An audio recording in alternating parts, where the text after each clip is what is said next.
Guys नमस्कार, मैं आपका दोस्त अमित। स्वागत है हमारे इस YouTube चैनल पर। एक बार फिर से आपके प्यार और आपके रिस्पेक्ट के लिए मेरे स्टूडेंट्स तहे दिल से शुक्रिया।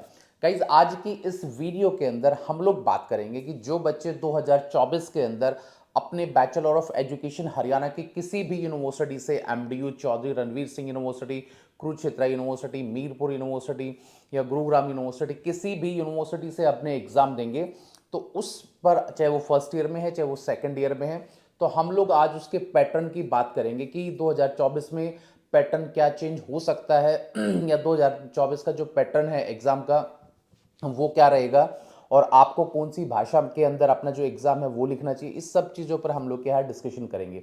तो वीडियो आगे बढ़ने से पहले एक छोटा सा अनाउंसमेंट मैं करना चाहूँगा कि जो बच्चे अपने बीएड की प्रिपरेशन कर रहे हैं, जो अब 2024 के अंदर अपना एग्जाम देंगे, तो हमारे पास इंपॉर्टेंट क्वेश्चन 2024 के लिए और हैंडमेड नोट्स हर सब्जेक्ट के अवेलेबल हैं, हिंदी और इंग्लिश मीडियम। तो नीचे जो नंबर आपको व्हाट्सएप पे शो हो रहा है, इस पे हाई का टेक्स्ट करेंगे 9996060785 पर, और बहुत ही रीजनेबल प्राइस में जस्ट आफ्टर पेमेंट आपके मोबाइल पर व्हाट्सएप पे क्या है वो पीडीएफ अवेलेबल हो जाएगा और उसको प्रिंट आउट निकाल के आप कभी भी उसकी तैयारी क्या है कर सकते हैं। तो चलिए guys, without wasting our time हम लोग अपना वीडियो शुरू करते हैं अब।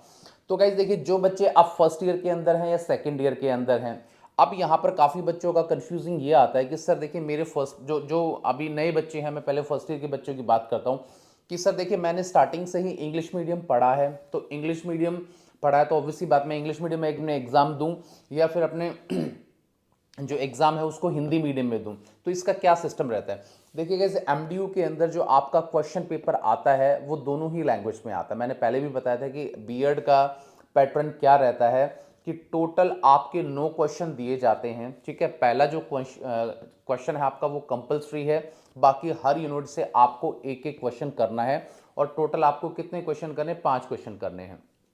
तो आपका क्वेश्चन पेपर के अंदर आपकी दोनों ही लैंग्वेज मेंशन होती है। पहले आपका जो क्वेश्चन है वो इंग्लिश में मेंशन होगा और उसके साथ उसकी हिंदी गई होगी। अब यहां पर बच्चे आ रहे हैं कि सर मैंने कोई ऑप्ट नहीं किया। देखिए एमडीयू हरियाणा के अंदर कोई भी यूनिवर्सिटी में जब आप लोगों के एग्जामिनेशन फॉर्म भराए जाते हैं वहां पर मीडियम कुछ नहीं डाला जाता है, तो वो सिर्फ बच्चों को ऑन द स्पॉट एग्जाम में डिसाइड करना होता है कि वो अपना एग्जाम हिंदी में लिखना चाहेगा या अपना एग्जाम जो है वो इंग्लिश में लिखना चाहेगा या हिंदी में लिखना चाहेगा। वो सिर्फ और सिर्फ स्टूडेंट के जो है विवेक पर निर्भर करता है कि एग्जामिनेशन सेंटर के अंदर वो अपने एग्जाम को किस भाषा के अंदर लिखता है। अब यहाँ पर सवाल ये पैदा होता है कि सर क्या हम लोग हिंदी मीडियम में अपना एग्जाम लिखें या इंग्लिश मीडियम लिखें। देखिए गाइस, हर बच्चे का एक अलग अलग जो है विवेक होता है, अलग अलग माइंड सेट होता है, उसने किस भाषा को अपनी एक प्रकार से एग्जाम की भाषा ग्रेजुएशन या मास्टर्स बनाया है। तो ऑब्वियसली बात है बच्चों को वहीं क्या है ऑप्ट करनी चाहिए। हम मान के चलिए कि आपने बीए किया, बीए के अंदर आपका हिंदी इंग्लिश सब कुछ था और सारे के सारे जिस भी यूनिवर्सिटी से आपने एग्जाम दिए हैं वो आपने हिंदी मीडियम में दिए हैं, और बीएड में अब आप बोल रहे हैं कि सर मैं इंग्लिश मीडियम कुछ नहीं होता, सिर्फ बुक्स भी हिंदी और इंग्लिश दोनों ही मीडियम आपके पास अवेलेबल होती हैं। बट अब ये आपके विवेक पर निर्भर करता है कि आप अपने एग्जाम में क्या देते हो।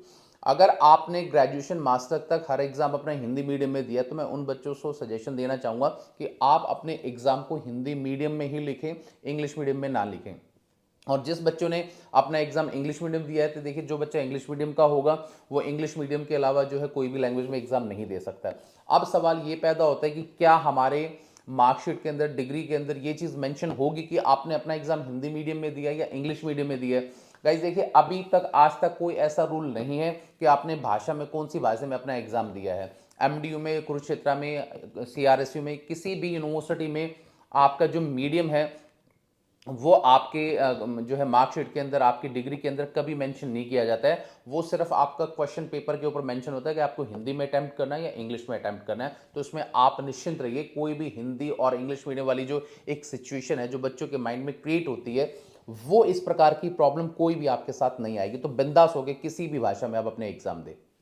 अब सवाल यहाँ पे ये पैदा होता है कि सर हिंदी मीडियम में इंग्लिश में नंबर अच्छे आएंगे, इंग्लिश मीडियम में या हिंदी मीडियम में अच्छे आएंगे। देखिए गाइस, ऐसा नहीं है कि एग्जामिनर कभी भी किसी बच्चे के साथ जो है डिस्क्रिमिनेशन नहीं करता कि भाई आपने हिंदी में लिखा तो आपके नंबर कम देंगे, आपने इंग्लिश में लिखा तो आपके नंबर ज़्यादा देंगे। वो सब डिपेंड करता है कि आपने अपने एग्जाम के अंदर कैसे जो है प्रिपरेशन कैसे की है। मतलब आपने कोई क्वेश्चन लिखा है, उसकी डेफिनेशन लिखी है, उसके पॉइंट्स बनाए, उसके सब हेडिंग बनाई, उसकी हेडिंग्स बनाई है और उन हेडिंग्स को आपने कितना अच्छा इलेबोरेट किया है, ये सारे के सारे जो नंबर हैं आपके उस पर डिपेंड करते हैं। ऐसा होता है जब यूनिवर्सिटी आपके एग्ज़ाम लेती है और एग्ज़ाम लेती है, जो आपके सीक्रेसी ब्रांच में जो आपके पेपर्स रखे रहते हैं, जब वो चेकिंग के लिए दिए जाते हैं, तो वहाँ पर देखा जाता है बंडल के अंदर भाई सेग्रीगेट किया जाता है कि हिंदी मीडियम के कौन से और इंग्लिश मीडियम के कौन से हैं। बट ऐसा ये कई बार ऐसा होता है कि कई बार जैसे मान के चलो बच्चा, बहुत सारे टीचर जो हिंदी मीडियम से हैं तो उनको कुछ पेपर दे दी जाते हैं हिंदी में चेक करने के लिए, वरना जो भी प्रोफेसर होते हैं यूनिवर्सिटी के, वो हिंदी और इंग्लिश दोनों ही पेपर को वो चेक करते हैं। उनके पास दोनों ही पेपर का क्या है, सोल्यूशन होता है, हिंदी का भी सोल्यूशन होता है और इंग्लिश का भी सोल्यूशन होता है। तो इसीलिए जिस भी भाषा में आपने पेपर लिखा है, एग्जामिनर की मजबूरी है उसको उसी भाषा में क्या है, आपका पेपर को चेक करना पड़ेगा। तो इसलिए आपको घबराना नहीं है, बिंदास होकर आपको अपने एग्जाम की तैयारी करनी है और आप अपने एग्जाम दे सकते हो। अब दूसरा सवाल ये आता है कि सर 2024 के अंदर जो एग्जाम्स होंगे उसकी प्रिपरेशन के लिए कितना टाइम टेबल हम लोग बना सकते हैं। देखिए गाइस, लगभग हर दिन आपको कम से कम 1 या 2 घंटा या 3 घंटे अपनी स्टडी करनी चाहिए। और मैंने आपको लास्ट वीडियो में भी बताया था कि जो आप लोगों के इंपॉर्टेंट टॉपिक हैं, फर्स्ट ईयर के 3 सब्जेक्ट हैं, सेकंड ईयर के भी जो 100 मार्क्स के हैं वो 3 सब्जेक्ट हैं, तो जो मेन सब्जेक्ट है आपका उस पर आपको ज़्यादा फोकस करना है। चाहे वो कंटेम्प्रेरी है आपका, टीचिंग एंड लर्निंग है आपका, चाइल्डहुड एंड ग्रोइंग अप आपका, इन सब्जेक्ट का क्या है मैक्सिमम आपको तैयारी करनी है। क्योंकि ये ग्रेजुएशन या मास्टर्स में आप लोगों ने नहीं पढ़े हैं, तो बाकी जो टीचिंग सब्जेक्ट है वो तो स्टार्टिंग से ही आप उसको पढ़ के आ रहे हो, उसमें तो आपको कोई दिक्कत या प्रॉब्लम नहीं हो सकती है। तो इसीलिए जो चीज़ मैं आपको बता रहा हूँ कि आप अपनी 1.5 या 2 घंटा कम से कम मिनिमम स्टडी करें और अपने नोट्स आप जरूर बनाएं। बहुत सारी देखिए हमारे चैनल पर जो गृहिणी लड़कियां हैं, जो अनमैरिड हैं या मैरिड हैं, बच्चे हैं छोटे, वो नहीं पढ़ पाती बट उनको आगे स्टडी करनी है, तो उन बच्चों के लिए हम लोगों ने स्पेशल नोट्स भी बनाए हैं। और जो नोट्स बनाए हैं वो हर बच्चों के लिए अप्लीकेबल है। आज के टाइम में देखिएगा, इस टेक्नोलॉजी का ज़माना है, किसी के पास बहुत ज़्यादा टाइम नहीं है। हमने जो और हमारी टीम ने जो नोट्स आप लोगों की प्रिपेयर की है ना, वो बहुत इजी और एक सटीक भाषा में की है। मतलब आप एग्जाम में अगर उस भाषा में भी अपना एग्जाम लिख देते हो ना, तो एग्जामिनर कभी नहीं कह सकता कि आपने किसी चीज़ के नोट्स को कॉपी किया। वो इस हिसाब से आपके नोट्स बनाए गए हैं। तो गाइज, ये हिंदी और इंग्लिश मीडियम दोनों का एक कॉम्बिनेशन मैंने आपको बता दिया है। और उम्मीद करूंगा कि जो वीडियो मैंने आपको बनाई है, ज़्यादा इसको बड़ा ना करूं और जो इन्फॉर्मेशन है वो कन्वे आप तक हो जाए। और आगे भी इस प्रकार की वीडियो आपके पास आती रहेंगी। तो आपको वीडियो कैसा लगा है, प्लीज़ इसके लिए लाइक, शेयर एंड कमेंट, और मिलेंगे किसी नेक्स्ट वीडियो में गाइस। तो till then bye, take care guys, मुस्कुराते रहना। Thank you so much.